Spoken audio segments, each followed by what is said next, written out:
سلام به دوستان گرامی یوتیوب. امروز با شما هستیم تا در مورد یکی از پرفروشترین اسپرسو سازهای بازار ایران یعنی نووا 140 صحبت کنیم. اگر به دنبال یک تجربه قهوه فوق‌العاده و استثنایی هستید و نمیدونید چه اسپرسو سازی برای شما مناسبه، حتما این ویدیو رو تا آخر تماشا کنید.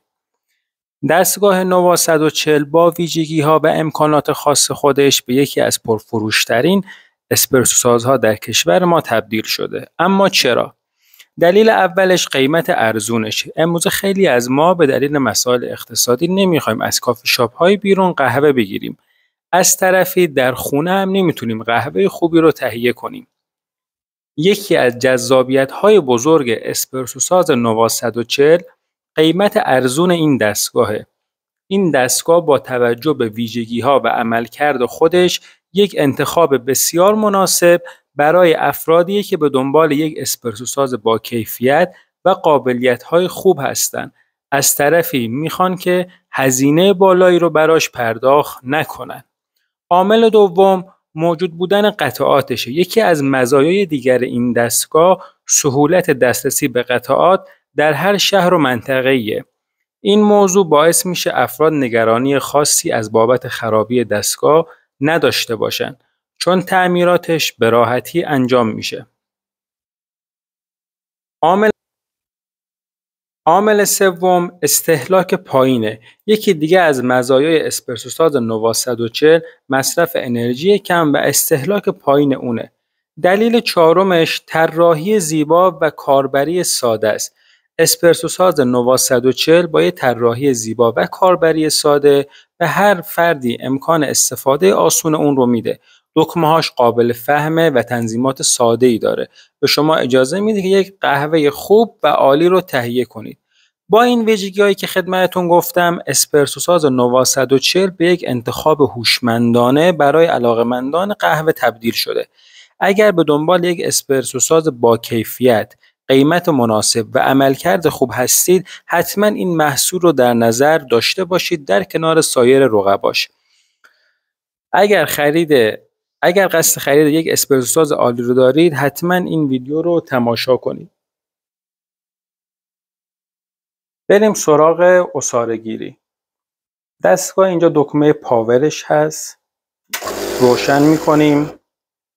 شاید یکی از نقطه ضعف ها، حالا نمیشه گفت نقطه ضعف، ولی یکی از ویژگی هایی که یه مقدار ممکنه آزاردهنده باشه، صدای بالای دستگاه در حین کار کردنه نسبت به سایر دستگاهی که حالا شاید یک لول از این بالاتر باشن مثل نووا 128. اینجا یک چراغ هیتینگ داره. بعد منتظر بمونیم که این خاموش بشه. زمانی که خاموش بشه یعنی دستگاه آماده کار هست. بالاش یک گرم کن داره. حالا خیلی هم قوی نیست ولی میشه که موقعی که دستگاه گرم شد فنجون رو بذاریم بالاش تا فنجونمون گرم بشه که این موضوع هم در کیفیت قهوه تأثیر گذاره. روی دستگاه اینجا یه دکمه داره. موقعی که بخواین برای بحث بخار استفاده کنید اینو می‌زنیم به سمت چپ. این دکمه وسط اگر به سمت راست بچرخونیم برای تهیه اسپرسو، به سمت چپ برای نازل بخارش جهت تهیه کف شیر برای نوشیدنی های مثل لته و بقیه موارد.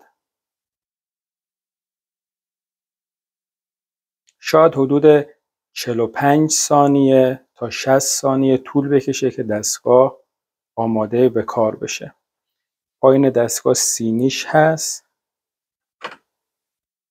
و پشت دستگاه هم که مخزن آبشه. من صرفا به خاطر اینکه بهتون نشون بدم که این چجوری کار میکنه، اینو وقتی بچرخونیم به سمت چپ از اون قسمت آب در میاد. اگه سمت راست باشه آب، سمت چپ باشه بخار آب جوشه جهت تهیه کف شیر هست.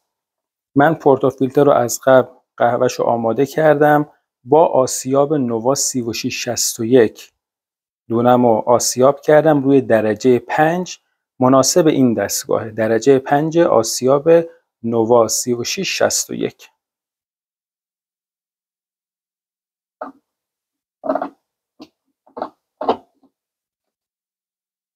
یه نکته در خصوص پورتافیلتر حواستون باشه که اینو از وسط بیشتر نچرخونید به سمت راست، چون باعث خرابی اون واشرش میشه.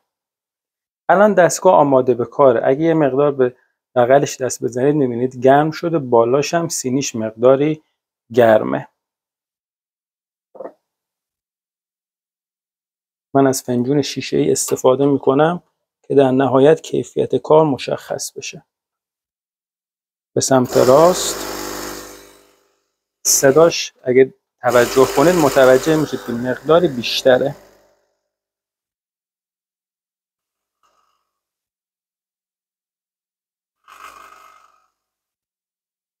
کیفیت عصاره‌گیری رو من میارم نزدیک ببینید. خیلی قهوه عالی میده با کرمای مناسب. مشاهده کنید.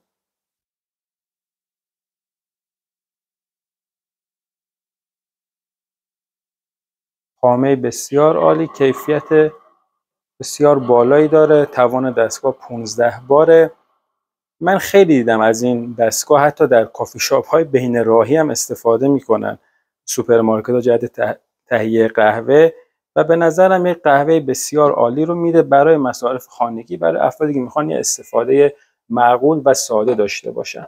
حالا افرادی که خیلی علاقه‌مندی بیشتری دارن میتونن دستگاه های قوی تر مثل نووا 128 رو تهیه کنن. ویدیو اونم قبلا گذاشتم. امیدوارم که این ویدیو براتون مفید واقع شده باشه. اگه سوالی داشتید در کامنت ها برام حتما بذارید. ممنون از همراهیتون. اگه لایک و سابسکرایب کنید که خیلی ممنون میشم. خدا نگهدار.